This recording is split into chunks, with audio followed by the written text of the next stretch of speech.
नमस्कार दोस्तों।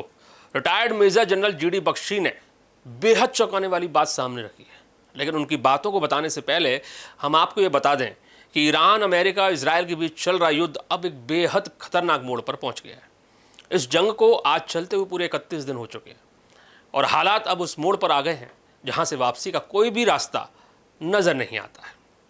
सबसे बड़ी खबर ईरान के इस्फहान से आ रही है।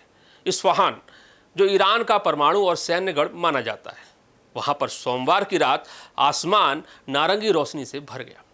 न्यूयॉर्क टाइम्स और अल जजीरा की रिपोर्ट बता रही है कि इजराइल और अमेरिका ने मिलकर एक जॉइंट ऑपरेशन किया और इसमें उन बंकर बस्टर बमों का इस्तेमाल किया गया जो जमीन के सैकड़ों फीट नीचे घुसकर तबाही मचाते हैं।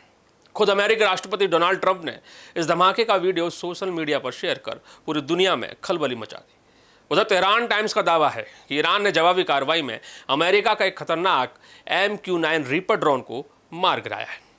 अब बात कर लेते हैं जनरल जीडी बख्शी को उस विश्लेषण की जो रोंगटे खड़े कर देने वाला है। जनरल बख्शी के मुताबिक इस वक्त 5 ऐसी स्थितियां बन रही हैं जो दुनिया को महाविनाश की तरफ धकेल सकती हैं। पहली बात तो यह है कि हम समझ रहे थे कि अमेरिकी हमलों से ईरान की कमर टूट गई होगी, लेकिन सच इसके उलट है। ईरान की मिसाइल और ड्रोन क्षमता अभी खत्म नहीं हुई। वो आज भी रोजाना 35 से 60 ऐसी मिसाइलें दाग रहा है जो बिल्कुल सटीक निशाना लगा रही है। खबर तो ये भी है कि ईरान ने सऊदी अरब में मौजूद अमेरिका के AWACS विमान और 4 रिफ्यूलर टैंकरों को भी नष्ट कर दिया है, जो अमेरिकी वायुसेना के लिए एक बहुत बड़ा झटका बताया जा रहा है। जनरल जीडी बख्शी अपने विश्लेषण में आगे बताते हैं कि हिजबुल्लाह ने उत्तरी इजराइल को युद्ध का मैदान बना दिया है। अब तक वहां पर 3500 से ज़्यादा रॉकेट और मिसाइलें दागी जा चुकी हैं। इजराइल की वो सेना जिसे दुनिया अजय मानती थी, उसे भारी नुकसान उठाना पड़ा है। बताया जा रहा है कि इजराइल के 21 से 50 मरकावा टैंक पूरी तरह से तबाह हो चुके हैं। सिर्फ हिजबुल्लाह ही नहीं, यमन के हूती विद्रोही भी अब इस आग में कूद पड़े हैं। उन्होंने दक्षिणी इजराइल पर सीधे मिसाइल हमले शुरू कर दिए और अब खतरा यह है कि वो लाल सागर का रास्ता भी बंद कर सकते हैं, जिससे पूरी दुनिया का व्यापार ही ठप हो सकता है। इधर समुद्र में स्ट्रेट ऑफ हॉर्मुज पहले से ही बंद पड़ा है। ईरान ने शुरू में बातचीत की उम्मीद में कुछ पाकिस्तानी जहाज़ों को रास्ता दिया था, लेकिन अब उसको शक की निगाहों से देखा जा रहा है। ईरान सोच रहा है कहीं ये उसकी घेराबंदी करने की कोई प्लानिंग तो नहीं थी अमेरिका की। इस संदेह ने ईरान को और ज़्यादा आक्रामक बना दिया है। रही सही कसर बातचीत के टूटने से पूरी कर दी गई है। डोनाल्ड ट्रंप ने शांति के लिए जो शर्तें रखी हैं, ईरान उन्हें सुलह नहीं बल्कि सरेंडर मान रहा है। ईरान का कहना है कि वो झुकने के बजाय लड़ना पसंद करेगा।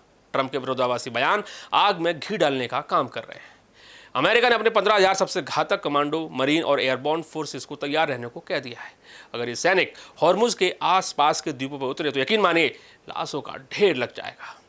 ये सारा विश्लेषण जनरल जीडी बख्शी का है, जो उन्होंने अब से कुछ देर पहले अपने सोशल मीडिया हैंडल्स पर शेयर किया है। अब एक बड़ा सवाल जो आपके मन में भी होगा, अगर आमने सामने की जंग हुई तो अमेरिकी सैनिक तो लड़ेंगे, लेकिन इजरायली सैनिक पीछे क्यों रहेंगे? इसके पीछे बहुत बड़ी मजबूरी है। इजरायली सेना के प्रमुख खुद मान रहे हैं कि उनके सैनिक पिछले 900 दिनों से बिना रुके लड़ रहे हैं। इजरायल की रिजर्व सेना थक चुकी है और वहां के ऑर्थोडॉक्स यहूदियों का सेना में शामिल ना होना सरकार पर भारी दबाव बना रहा है। इजरायल अब ऐसी स्थिति में है जहां उसे अपने अस्तित्व की लड़ाई लड़नी पड़ रही है। इसलिए वो सीधा जमीनी हमला करने के बजाय अमेरिका को इंटेलिजेंस और टेक्नोलॉजी से मदद करेगा, जबकि जान जोखिम में डालने का काम अमेरिकी सैनिक करेंगे। और यही वजह है कि अमेरिका के अंदर डोनाल्ड ट्रंप का भारी विरोध हो रहा है। अमेरिका के अंदर बीते दिनों इतने बड़े पैमाने पर लोग सड़कों पर उतरे जिसकी कल्पना खुद डोनाल्ड ट्रंप और अमेरिका के तमाम रिपब्लिकन्स ने नहीं की थी। बहुत बड़े पैमाने पर सड़कों पर लोग डोनाल्ड ट्रंप के खिलाफ उतरे और उन्होंने आरोप लगाया कि डोनाल्ड ट्रंप ने अपनी जिद और सनक में पूरे अमेरिका को जंग की आग में झोंक दिया है। बीते 24 घंटों में टाइम्स ऑफ इजराइल से लेकर BBC तक की रिपोर्ट यह बता रही है कि यह जंग अब निर्णायक दौर में है। नेतन्याहू कह रहे हैं कि उन्होंने अपना आधा लक्ष्य पूरा कर लिया है। वहीं न्यूयॉर्क टाइम्स का दावा है कि ईरान का शीर्ष नेतृत्व हमलों में मारा जा चुका है, जिससे वहां पर अफरा तफरी का माहौल है। लेकिन जमीनी हकीकत कुछ और ही बयां कर रही है। अगले 48 घंटे पूरी दुनिया की किस्मत तय करने वाले हैं। या तो बातचीत से कोई रास्ता निकलेगा, वरना यह चिंगारी पूरे मिडिल ईस्ट को राख कर देगी। अब देखना यह होगा कि क्या डोनाल्ड ट्रंप का अगला कदम शांति लाएगा या फिर यह किसी तीसरे विश्व युद्ध का औपचारिक आगाज होगा। जनरल जीडी बख्शी का यह विश्लेषण बता रहा है कि आने वाला समय बेहद खतरनाक होने वाला है। सबकी निगाहें 6 अप्रैल पर टिकी हुई हैं। क्या 6 अप्रैल के बाद किसी भी तरह की शांति की संभावना बनेगी या फिर आप